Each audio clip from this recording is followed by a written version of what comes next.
everyone, and welcome back to another episode of the Richie Hicks Jr. Sports Podcast.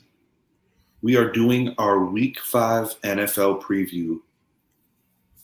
Just to let the viewer know, we are actually recording. This is Thursday morning because I wanted to make sure that I also included the Thursday night game. I'm going to be leaving the state for a couple of days, got to handle some business, but we're going to be dropping this Sunday morning for everyone. And, if anything should change injury wise, things of that nature, you'll be hearing from me as well as Zappy. Whether it be on my IG.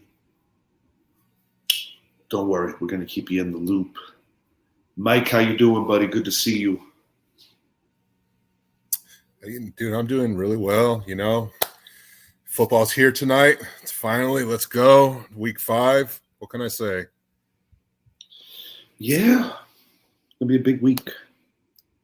We're going to start it off with the two teams that Peyton Manning played for. This is Thursday Night Football later on tonight.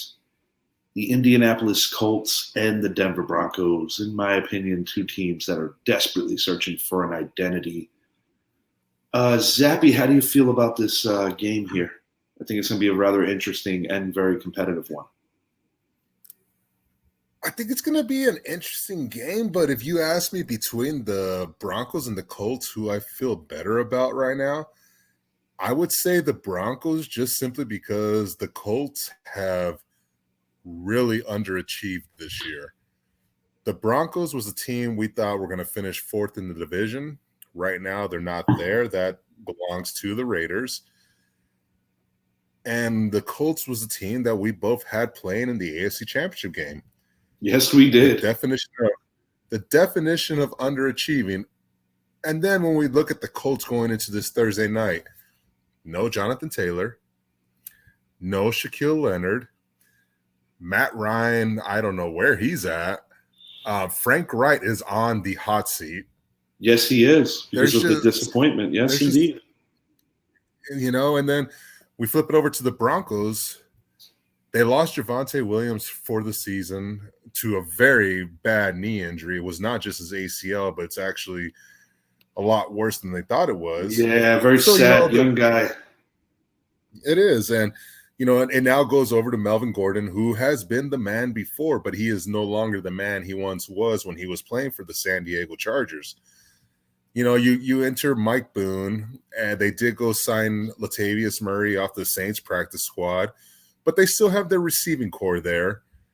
Defensively, they lost Randy Gregory. He's going to be out for a while after he had arthroscopic surgery to shave down his meniscus, I believe it was. Yes. So both these teams have a lot of question marks, but because of the simple fact that the Broncos are playing at home and they have a few more weapons available than, say, the Colts do, I have the Broncos winning this one. I have the Broncos winning this one in a very low-scoring game. The Broncos do have one of the top-scoring defenses in the NFL, and when you take away arguably the best running back in the NFL from the Colts offense, it's really hard to see how the Colts are going to be able to accumulate drives and get some points on the board. So I think the Broncos will cover the spread. I think they will win by 6 points and like a 21-14, 21-15 type game. Very low scoring. I'm expecting a snooze fest. And that's that. I'm kind of on board with everything you said. I will say this. If Jonathan Taylor was suiting up, I was going to pick the Colts. Because he's not. Literally because he's not. I'm taking Denver because I think he could have been the X factor and it still would have been very close. Russell Wilson, he got a lot of flack on the Manning cast. I like the way that he handled himself, barking back at my team's former quarterback, Eli Manning. It's all in good fun. But I think that Russ is going to have signature moments in this game. Not necessarily a signature game, but I think he's going to have signature moments, whereas Matt Ryan will not. Defensively, Denver is on the fringe of being an elite unit. So if their offense ever actually wakes up, they actually could be a player in the playoffs at some point. That AFC West hasn't exactly gone as expected with the Raiders' slow start and with the Charger injuries, although the Chargers did look a lot better this past week 4. I'm gonna go Denver 17, Indy 15. Indy's gonna kick 5 field goals in this game and lose. Oh, I like it. We're gonna keep it on the theme of offensive challenges. My guys, the New York Football Giants, off to a very unexpected 3-1 start. Their only blemish against your Dallas Cowboys. Gonna make sure that I'm home for this game. I'll be coming back very late the night before the game. It starts early, 9 a.m., 9:30, 9 a.m., 8:30, 9:30 kickoff, I believe. In England, we are undefeated in Europe. That means nothing in this game. Giants are coming off a very emotional win, losing both their starting and backup quarterback, Daniel Jones and Tyrod Taylor. Had to get very creative and had to rely on the Wildcat offense, which was run by Saquon Barkley. The Giants don't have anything cooking right now at wide receiver.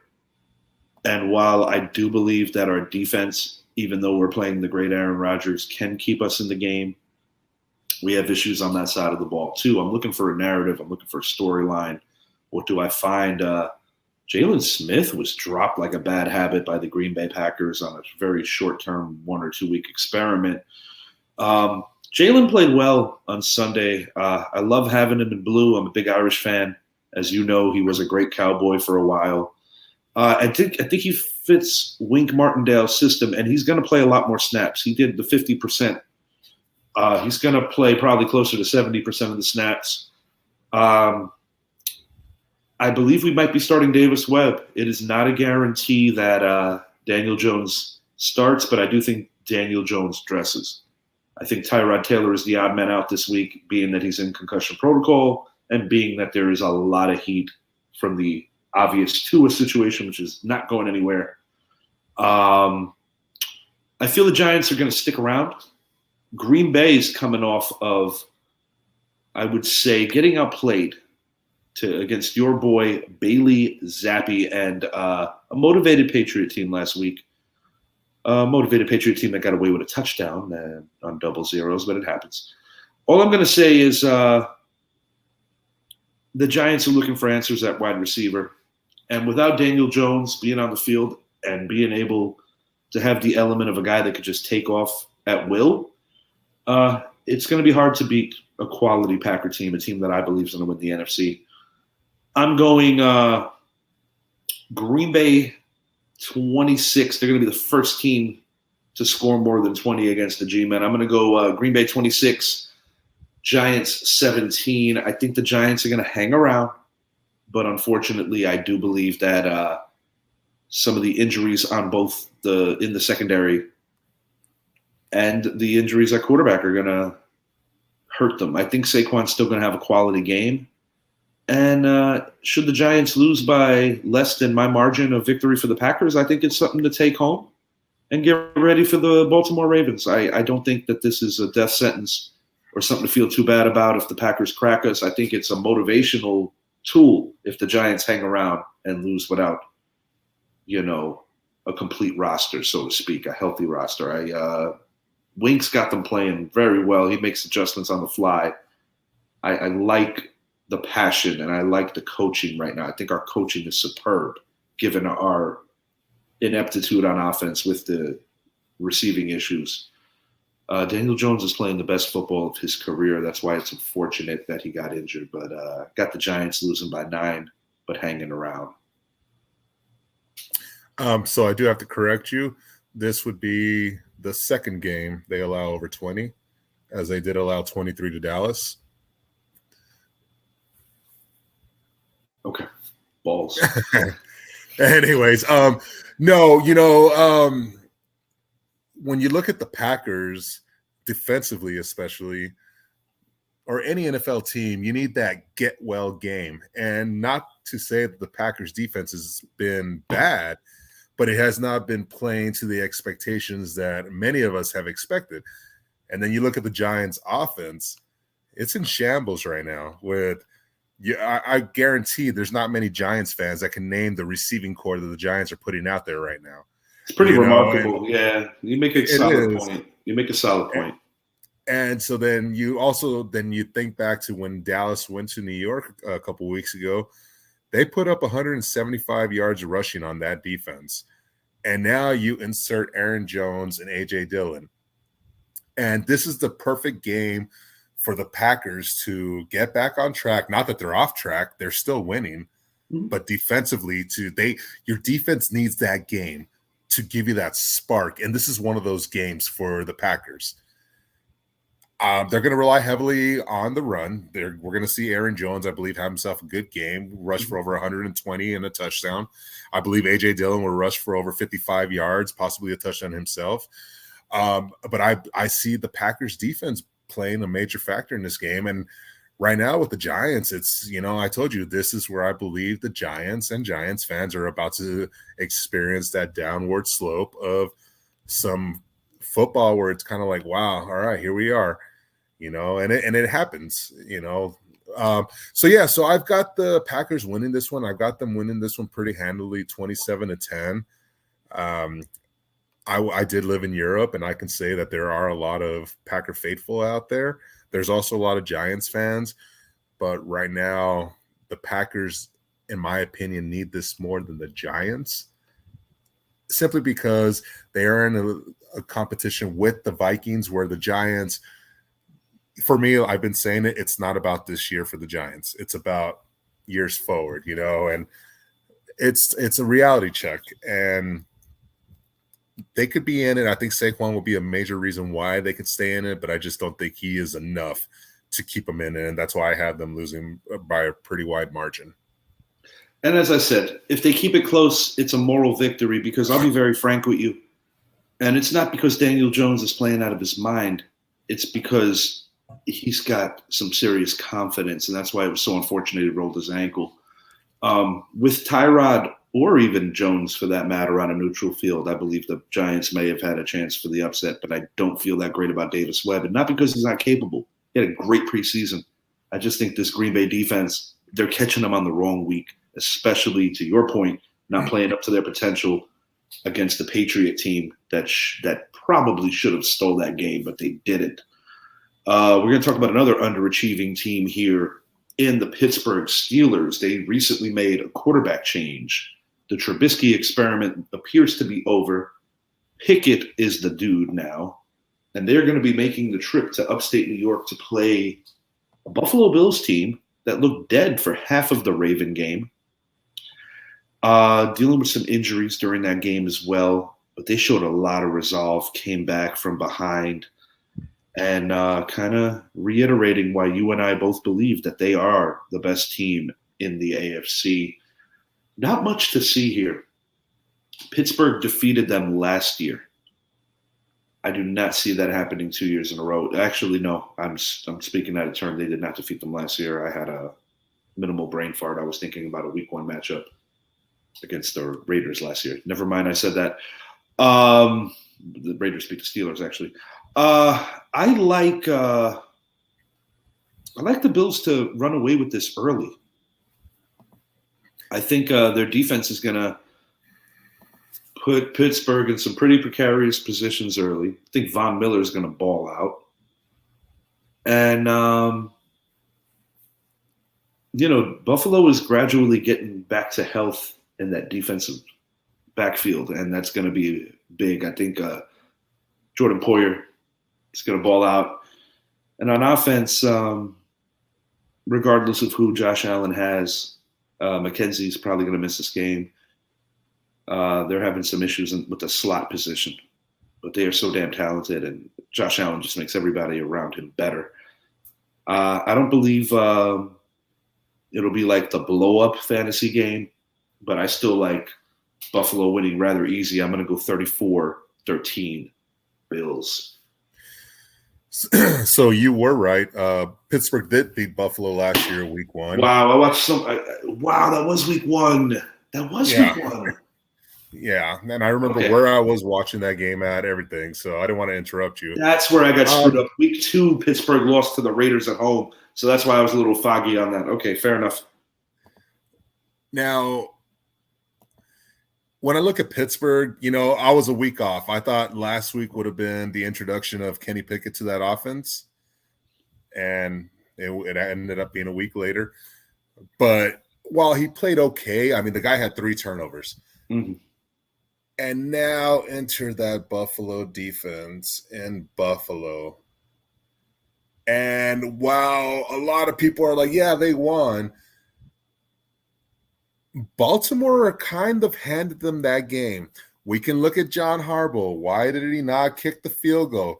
I understand, you got to keep the ball out of Josh Allen's hand. If you can't, you got to score a touchdown, but you've got to trust your defense at some point.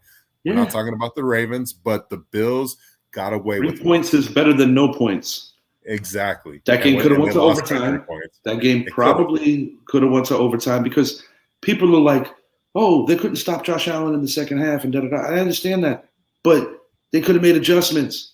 And I still think that if they would have took the 3, the likely outcome would have been an overtime decision. And maybe if the Ravens get lucky, they get the ball first. Maybe they win the game. Damn, you don't take that opportunity away from your team. There's especially too many elements. Very Ron Rivera-ish. He's known for being Riverboat Ron, but I expected a little more out of Harbaugh. And you're talking about a former Super Bowl winning coach. And let me tell you something. This is a franchise in Baltimore. We're going to touch on them in a few, but they could be in transition. We don't know what the future holds for Lamar, which could also mean a potential surprise coaching change, similar to when Philly moved on from Doug Peterson when not too many people saw that coming. He expedited that move with his shenanigans in Week 17 of 2020. But as far as the game goes, yeah, I like Buffalo by 3 or more touchdowns. 34-13. Pittsburgh might get a cheap touchdown late.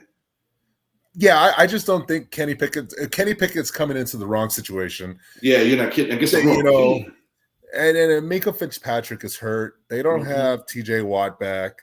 No, by the time TJ comes back, they're going to be so buried in that division. Yeah, and it's crazy too because during Mike Tomlin's entire career, it looks like he's going to finally get his first losing season. Not his fault. No, but it's just, right now things are not clicking for the Steelers, and it's unfortunate. But yeah, I think Buffalo is going to win pretty big, at least 3 touchdowns. I say that being genuine right now. No, it's going to be a rough day for Pittsburgh. This is interesting. We're talking about great coaches and minimal losing seasons and yada yada. We have Dan Campbell, who is admired by a lot of fans just because of his passion. We were on him pretty hard last week against the Minnesota Vikings. Actually, that would be 2 weeks ago now. They did get beat by the Seahawks. This is a weird Lions team. They got the number 1 offense and the very worst defense. Got a New England Patriots team, as I already alluded to, with your guy, Bailey Zappy. Devontae Parker starting to find himself. He was the source of a lot of our jokes early on. This is a tough one. I'll put it to you like this. If this game was being played in Detroit, I'd pick the Lions.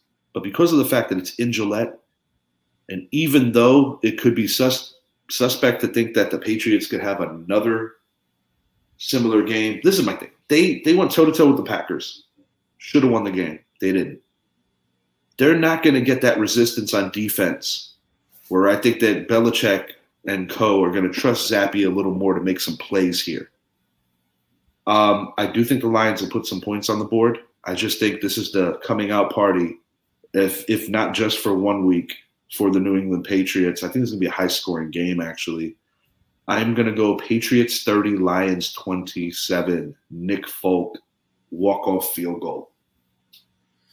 So this one, it's a little tough. I actually, You're thinking about picking the Lions, aren't you?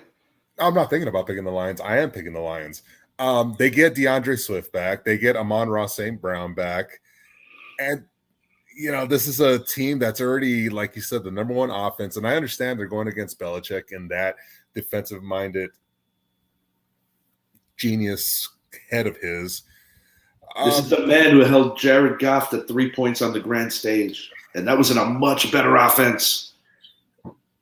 But this is not the grand stage. And he definitely doesn't have Tom Brady to bail him out to find Gronk towards the end of the game either. This is a regular season game where he's trying to figure out, is it going to be Brian Hoyer or is it going to be Bailey Zappy leading the charge for that team? Zappy greater than Brady. Hey, the name is. Damn right. No, I like the Patriots defense. I like how they've been very competitive. Mm-hmm. We look at the game last week against the Packers. That defense came out and played. Yeah, they did. We could talk about the Romeo Doubs catch, no catch, whatever. Yeah, I hate that rule, but it is within the rules. It is within the rules. If it's Brian Hoyer leading that team out there, then I think it's not going to be a high-scoring game. I tend to agree. If Bailey Zappy comes out there, which it's very possible that Bailey Zappy comes in relief for Brian Hoyer midway through the second quarter because Hoyer's just not established. I just can't understand why they would want to start Hoyer over Zappy. You know what you got with Hoyer. Find out what you got with Zappy. And this is the right defense to find out when you're playing the worst defense in the league. I'm going to say this, though. I get your point about DeAndre Swift coming back, but I also think that similar to what you said about my Giant game, I think the two-headed monster of Ramondre Stevenson and Damian Harris is going to provide New England opportunities to take chances down the field that under other circumstances maybe they don't feel that good about. Because I do think that part of the reason and a critique of mine why they didn't beat the Packers is because Belichick refused to let that Zappy kid try to make a play. And I think he took that out of his very Parcells-ish, if you want to go back to the old days of Phil Simms. I didn't like it. I think the Patriots should have won that game. Not that I was rooting for them, but just as try to be just a bystander. You see it every week. Teams that should have won but didn't win. And in that regard, I think Belichick should have took a few more chances because you are playing the great Aaron Rodgers and you can't keep playing around. You got to put him away when you can. This is not the great Aaron Rodgers. This is Jared Goff. I think Matthew Judon's going to have a ball game. I think the Jabril Peppers might surprise some people in this one too. I like the Pats, but it's still going to be a high-scoring game. I got the Lions 31-27. So basically, we almost got the same score. We just picked the opposite ways. This could be confusing to some. I'm not going to allow myself to get confused. The Chargers finally put a game together, their first good game they've put together since a very close loss to the Kansas City Chiefs. I like the Chargers here, and I don't think the game's going to be as close as some others might think. While I do admire what the Browns are doing, sticking around, and I've said this, you said it as well, if they're playing roughly around 500 ball or within reach of 500 ball, when Deshaun Watson comes back in that final stretch of the year, this could be a playoff team and a playoff team that nobody wants to play. Right now, I don't view them as that. They're coming off a tough loss, a game that I think they should have won. More importantly, in the storyline of this particular game, I think it's going to be the combination. Actually, it could be three guys, but I think Justin Herbert is going to feast with Everett. I also think Eckler is going to have a big game in the receiving department more so than the rushing department. And I also expect Mike Williams to play really well. I think this Chargers team is so very talented, and even though they're dealing with injuries, I do think that they're going to put it together on Sunday. And I do think that something that gets overlooked when we look at the Chargers' injuries is that they have a lot of depth that could be good depth, like potential guys that can start on other rosters. I feel good about the Chargers in this one. I'm picking them to win this thing 34-24 by 10 on the road. I think Herbert's going to have a signature game. Yeah, so I'm not going to hit too much on this one. the chart, we talked about, or I was just talking about how the Packers, they needed that get well game, and Yes, it's they coming did. up against the Giants. The Chargers got that last week Mm-hmm. against the Texans, and that was without the likes of Keenan Allen. Keenan Allen looks like he's going to be playing this week. Mm-hmm. Donald Parham might actually be playing his first game since the concussion, which is something we hit on, so You like if how I made the he's mention about Mike Williams, though? yeah, I I do. think Williams He's been having himself a great year. Yeah. I think Keenan Allen is not all he's gonna play, but I think his first game back, Williams is gonna be the guy that goes off. Oh yeah. Oh, And absolutely agree. I like the Gerald Everett matchup in this one too. I just there's right now I think the Chargers are going to start hitting their stride. Mm-hmm. They needed that last week. I have the Chargers winning by 10 as well, but I have them winning 31-21. 31-21. Nice. This is a weird one because how do you call an upset here? I mean, I'm calling for an upset. I'm going to tell you why. The Jacksonville Jaguars are still learning how to win. And I think there's something rather commendable, the performance that and the challenge that they provided for the Philadelphia Eagles. But, this is a classic trap game for a young team trying to get their feet wet and learning how to win in this league.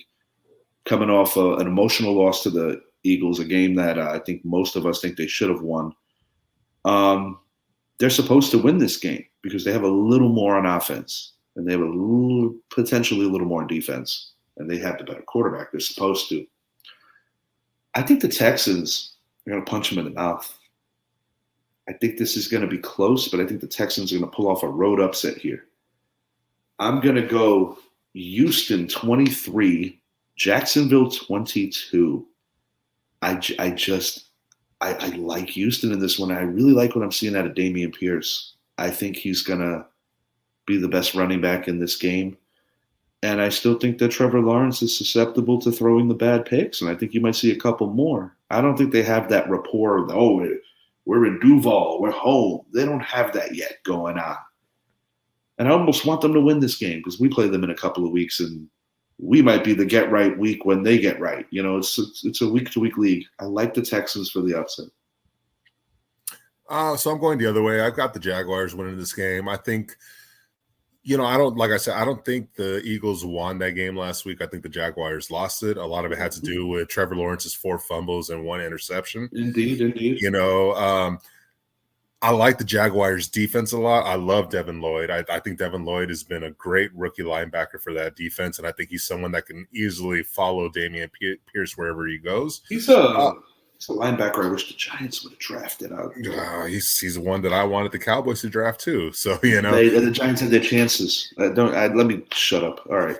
But no, I like Houston. I think Houston's going to be battling in this game, but I just think the Jaguars, if they didn't have Doug Peterson at the helm leading that team, I think it would be a lot different of an outcome. But because we have a Super Bowl winning coach with a Trevor Lawrence that has been making the leaps forward. Yeah. He did have himself a nice bump in the road last week because if he doesn't make those turnovers, it's very likely Jacksonville wins that game. You're talking about a very opportunistic Eagles defense. While they give up yards, they do tend to make the play when they need to make the play. They need to, but I mean, Lawrence did bobble a couple snaps from center. So, and that just has to do with poor execution, not necessarily who's on the other side of the ball. Exactly. And no, I think the Jaguars are going to be just fine. I think they're going to come out. I think they win this game by 10, 27-17. I think, the over-under, I believe, is set at 44, and the Jaguars by 7. I think Jaguars cover. They got them favored by a touch. Yeah. They don't cover that. I have them covering, but I have them the over-under pushing. And it's just one of those, I don't know. I like the Jaguars. I like this team. I've liked this team for a while now. They had a nice lesson last week against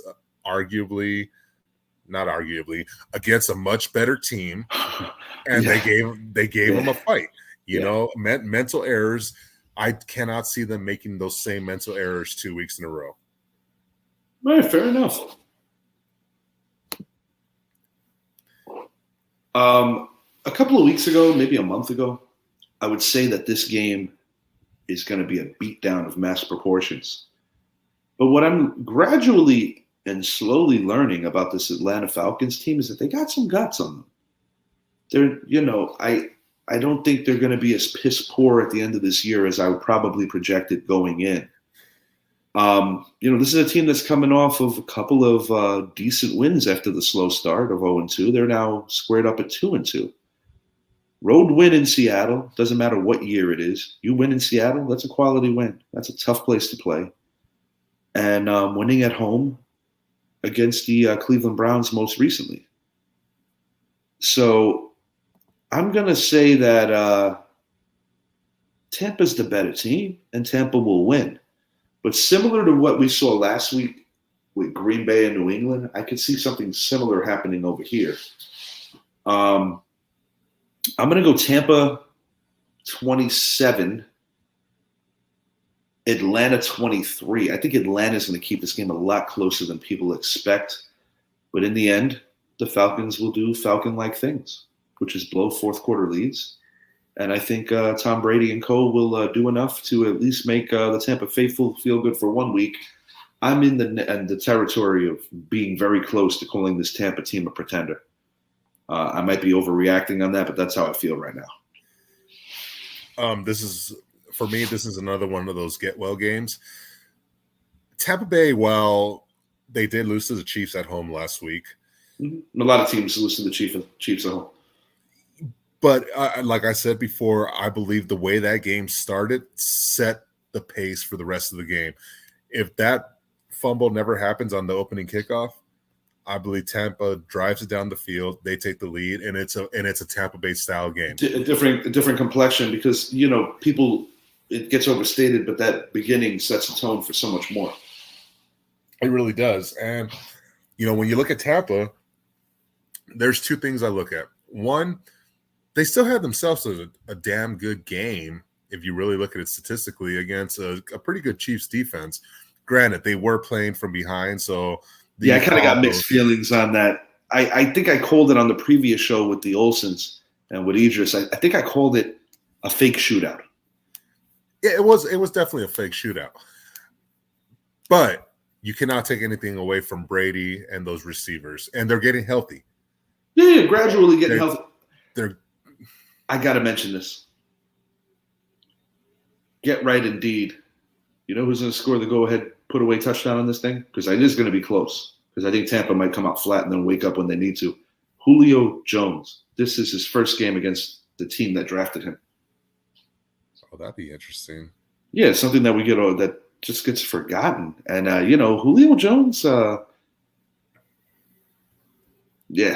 going to have a game. No, and I think the loss of Cordell Patterson for that Falcons team is going to hurt them a little more than people think.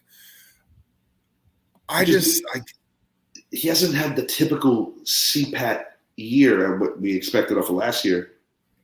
And they'll be all right. They got other backs, and no, they're not going to be all right because you lose a lot with that versatility that Patterson brings. Exactly, and no, I think, and not to mention right now, Tom Brady, he got him and his wife Giselle, they have their divorce lawyers now.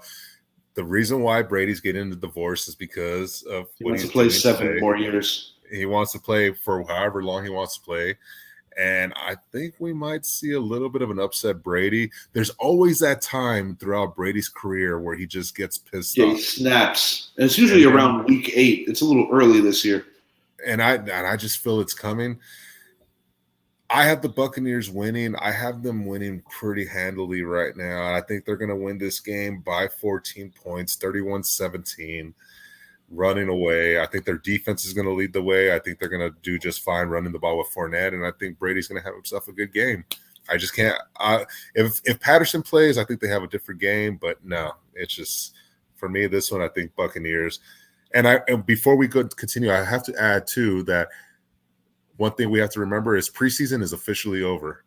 Yeah. We're going into week 5, so this is where I also think they don't play the preseason anymore, so this is like legitimately the games that count. So I think once you get Breast Cancer Awareness Month, for sure. October. Absolute. I couldn't agree more. I definitely agree with you on that.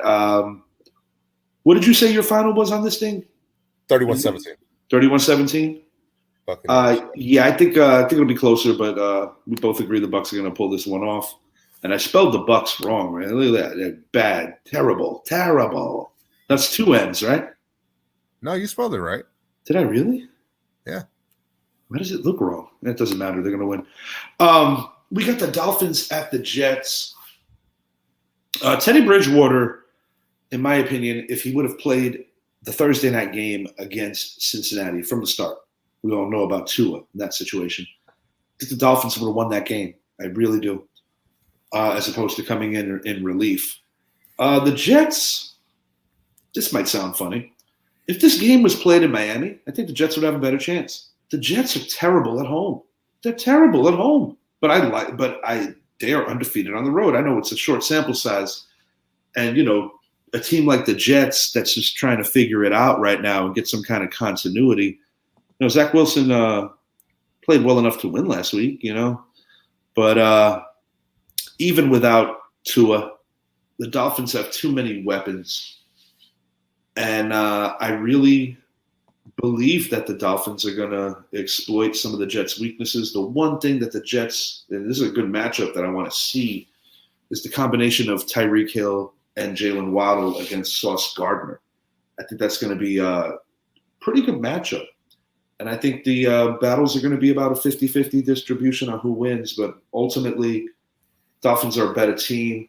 Mike McDaniel's a better coach than Robert Saleh. At least I believe he's got a little more offensive flair that could really screw the Jets in this one. And I'm going to call it now. We're going to have a couple of Zach Wilson turnovers that are going to turn this thing out. I got the Dolphins winning this one 30-20. You mentioned Mike McDaniel, an offensive genius. That's what he is. Well, I mean, for now, For now, yeah. He's a new coach that was an OC, so we'll have this conversation and we'll revisit it. Jordan Patrick, guy I worked on his show, he is like the biggest advocate for McDaniel. This dude is like pushing him. I love Mike McDaniel. It's one of the guys that I was pushing as well. But then we talk about Robert Saleh, a defensive-minded coach. Mm-hmm, mm-hmm. If Miami had Tua in there, I would feel very confident picking Miami to win this game. But it's Teddy Bridgewater. I like Teddy. And you said one name, Sauce Gardner. Yeah. He has played phenomenal for his rookie year. Which I expected. As did I. And I think the Jets are just going to play some inspired football. And I think, because it's a rivalry game, I believe the Jets are going to sneak away with this one, 20-17. And I liked how Zach Wilson looked last week. He is playing against a pretty competitive Miami Dolphins defense. And while Teddy Bridgewater, he has always done a really good job of winning, there's just something about this game that I feel it's my upset of the week. And a lot of people might not say it's an upset, but crazy part is they win that game. The Jets are tied for second place, and they will have that head-to-head. So I'm taking the Jets on this one. Those are all the reasons why I don't think it's going to happen. Yeah. Well, like we talk about the Mets always be the Mets. Mm-hmm. The same could be said about the Jets, but I feel confident that this is going to be one of those games where the Jets come out. When I say something like, hey, if they were on the road, I'd like them better, that's all you need to know about the Jets. But we'll see. I mean, then again, you and I both in the preseason said this is going to be a 7-win team. You can't make half of 7 because there's no 3.5, but they would be getting close to halfway to what we predicted. So not this week, though. Not this week. And that was one of the wins I had for them on their way to 7. I will say that. All right. Bears at Vikings. I learned something about the Chicago Bears. Justin Fields is going to be a good football player. He's not there yet. But the more games and just the more game action, he's going to continue to gradually get better. We should have named this show "Get Well" or "Get Right."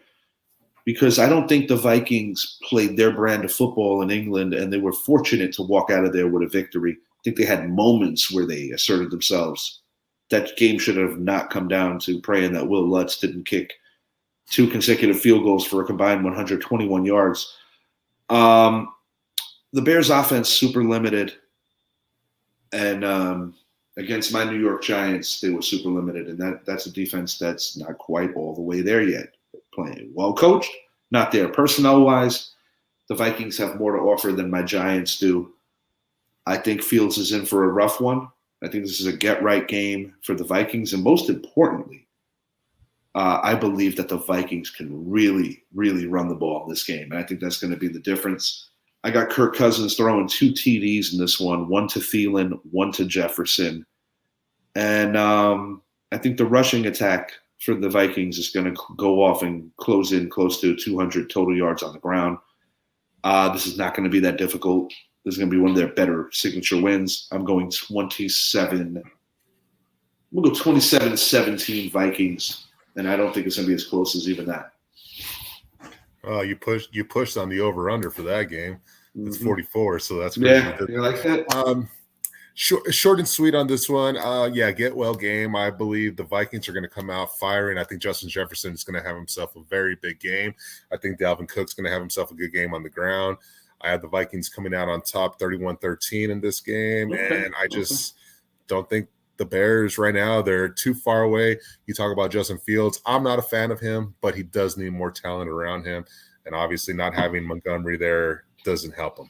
So 31-13. This could be close. This will be close. I think the X factor in this game, there are two people that are going to be X factors in this game. X factor 1 is King Henry. I think King Henry adds a little momentum to what looks like his initial resurgence after his injury last year. He had a nice game against a division rival last week. The Commanders are just a bad team, dude. I know in the beginning of the year, you and I felt that potentially they could be a surprise. You a little stronger than me. And I know that you made mention that you guys just got done beating them. They were in the game. I get it. I like the Titans in this one. I do. And I think Carson Wentz is going to have yet another rough one. Not that the Titans are well-oiled on offense. I just think they got a little more going for them than the Commanders do right now. But it will be close. I'm going to go Titans 23. I'm going to go Titans 26, Commanders 23. It'll be close, but I think I just think that Henry's going to have enough of a game, and Tannehill will be dealing with manageable third down situations. So this game, I have it a final score 23-20. Okay. I wanted to say that same winner. I wanted to say that Washington was going to come out and play, some inspired football. Mm-hmm. Ryan Robinson has been cleared to play, but he's not playing this week. Washington's defense is good. They did a really good job of controlling Dallas's run game this past week. But that was a divisional game, and Washington and Dallas usually play each other really, really good, with the exception of last year and the year before that.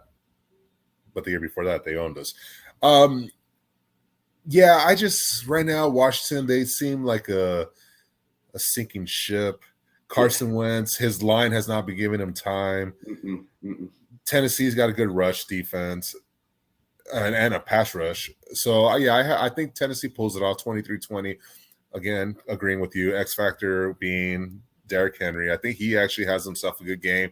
Rushes for 87 yards, 1 touchdown. And Ryan Tannehill is going to pass for a touchdown to, I'm going to say it, Josh Gordon. I'm saying it right now. Nice. So, that's what I have it. I have it a close game as well.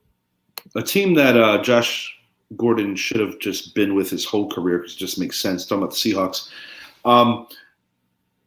The Seahawks are a tough one to figure, because they just won a huge shootout. That was a real shootout against the Lions. But I don't want to get fooled by what I'm seeing. That's how porous and terrible that Lions defense is. Short and sweet. The Saints are at home. They're going to have an inspired win while missing certain aspects of their team. I think that they're going to actually put the Seahawks offense in check to a level. The main key to stop them, you got to take care of Penny. I think if you shut down the run game, they should, which I think they could, at least keep him honest.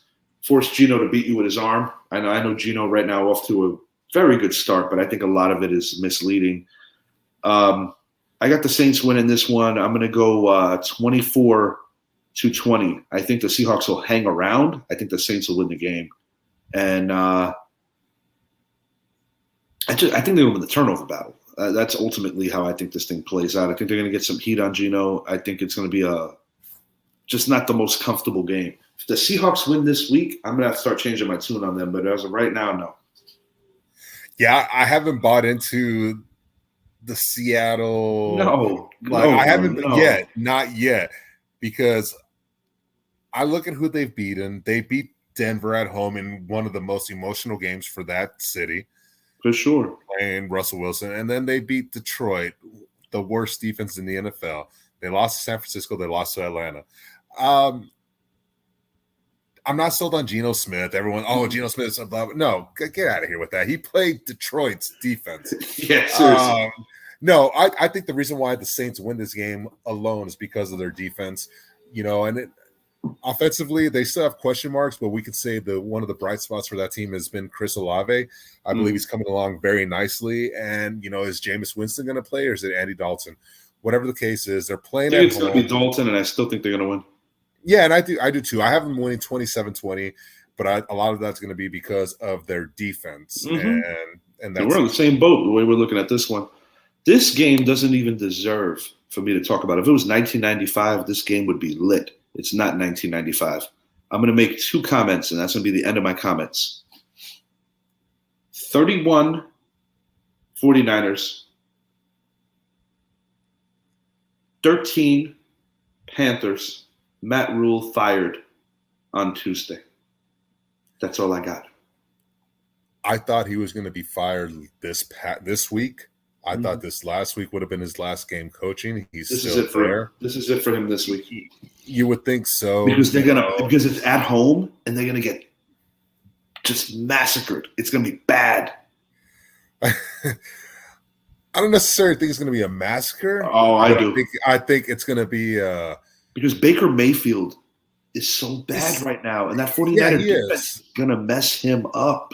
Yeah, and the 49er defense is one of two defenses that have not allowed a team to score over 20 points, the other one being my Dallas Cowboys. And, the one bright spot for the Panthers is, of course, Christian McCaffrey. It don't matter. There's no bright spots. It doesn't matter. Yeah, I know. I've already wasted too much time on this game. No, I got 49ers winning this one. I got them winning 27-13. That's it.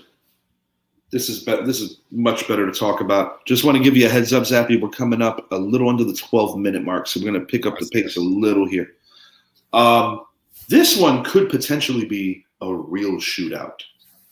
I like Philly in a high-scoring game. I'm going to go Philly 37, Cardinals 31. You know what? Let's have fun. Make it overtime. Reason I like the Eagles is because I believe that Kyler Murray is more prone to make the instrumental turnover, whereas Jalen Hurts, given Philly's style, won't. I think Philly's going to have a decent day on the ground. I'd love to see them lose this game. I just don't think it's going to happen. I like them by 6 in OT. But it will be high scoring, and it'll give the Cardinals some confidence. Yeah, it's an NFC East team against an NFC West team. If you really look at the Cardinals, they haven't actually been that bad, and they are. Their defense is kind of like evolving into something that could be pretty good. They're quiet, but I'm not sold on Arizona yet. I still believe now today that division is down to the Niners and the Rams, with the Niners leading the way. this is one of those games that I think the Eagles might be looking past because they have Dallas next week. Potentially. So I would not be surprised if they lose this game, but I'm still going to take Philly to win this game 31-27. And I think it's just going to come down to Jalen Hurts in that run game. Yeah, I kind of agree. I kind of agree. I don't think this is the week that Devontae Smith or A.J. Brown go berserk. You know who could have a game? His best game of the year could be Dallas Goedert in this one. But, yeah, we're both on the same page here. I wanted to give you at least 5 minutes to talk about this one because this is your team. Quick point, I want to piggyback what you said about that it's the Rams and the Niners. If your boys go in here, take care of business, beat the Rams, and if that is coupled with a Cardinals victory, there could be more meaning to that than just 1 week. Because the Rams, not the most convincing. Give me your take, and I'm going to give you what I think when you're done. Well, I look at the Rams and their offense. You talk about their offense last year compared to this year when they had Cooper Kupp, Van Jefferson, and OBJ.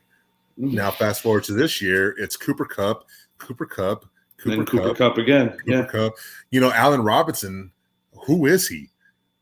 That has surprised the hell out of me. It's questionable if it was the right move for the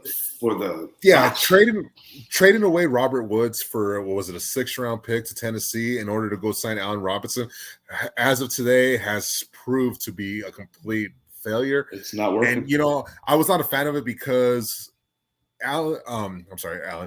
Robert Woods and Cooper had such a good chemistry together.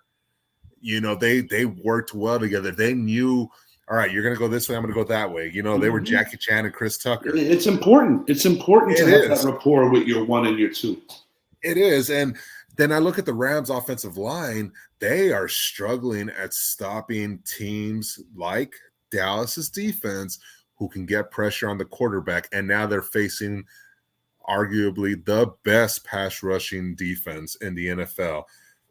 They don't have Whitworth there to bail them out. Yeah, Whitworth is a big loss due to retirement. He was awesome.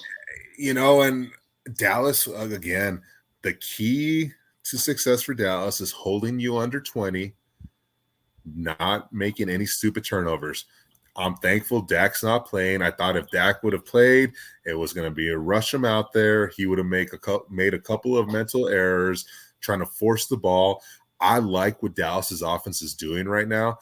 They're running it. They're making it easy for Cooper Rush. I almost pulled you, by the way. Yeah, I do that every week. I do it every week. And the one surprising factor for Dallas has been their offensive line. If they can stop Aaron Donald, I think they're going to be just fine. I am going out on a limb, and I am not because I'm a Cowboy fan, but because of what I see with Dan Quinn and that defense, and because of what I see with Sean McVay and that offense right now. They just look lost. I tend to agree with pretty much all the points you made. I have 2 reasons why I think the other team's going to win, though. While I agree with pretty much everything you said about the Rams, they should have kept Woods maybe, or maybe not thought that highly of Robinson. Obviously, OBJ is not a member of any NFL team. He's healing. Good point as well. There's one guy on this offense that I think could have a blow-up game, and that's actually Tyler Higbee. I think each running game will be kept relatively honest. But with Dak's comeback coming sooner than later, I think this is the time where the Cowboys lose a game. Because I'll be honest with you, even though we all know that Dak's supposed to be the starter and Rush is, doing a cool backup act right now, and he's succeeding.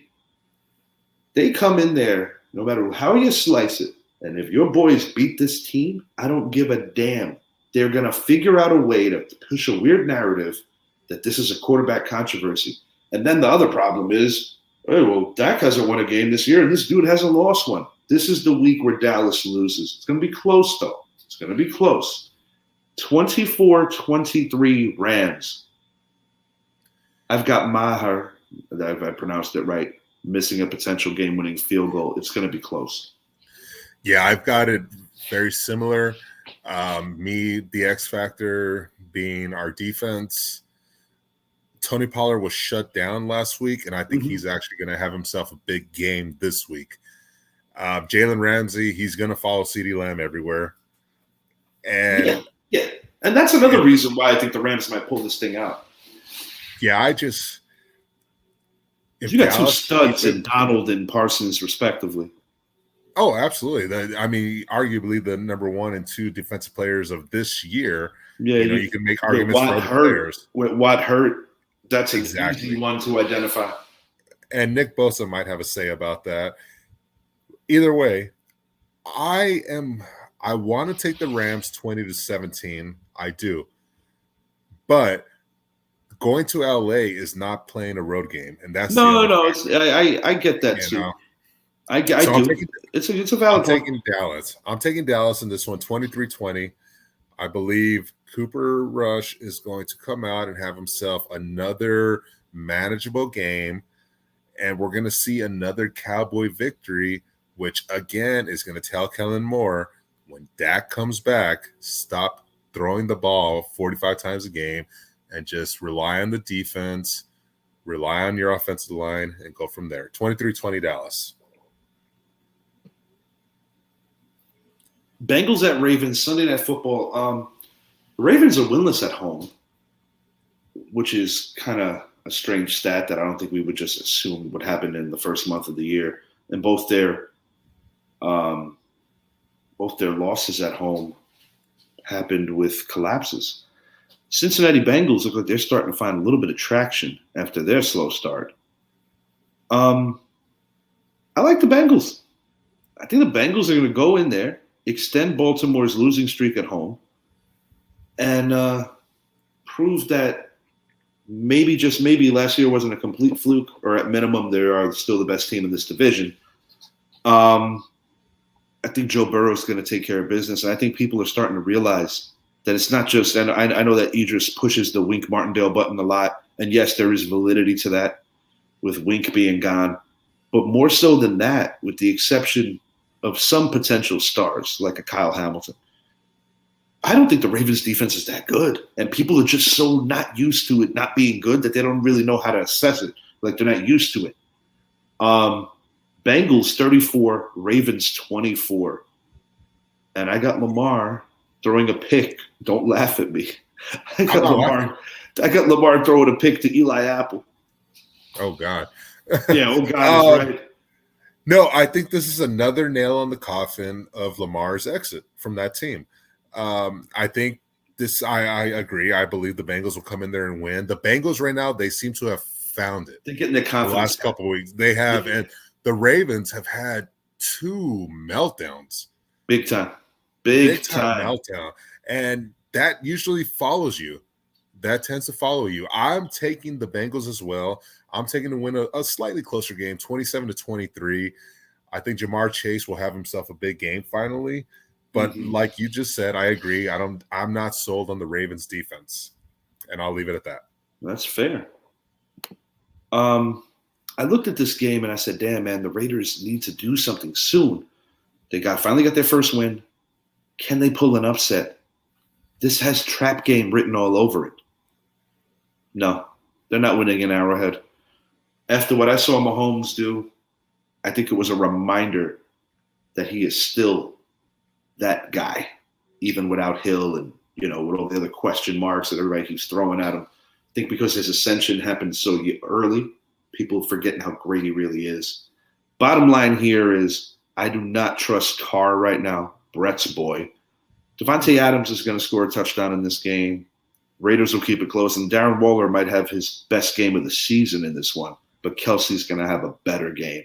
We're coming up on the minute mark, so I'm going to make it short and sweet.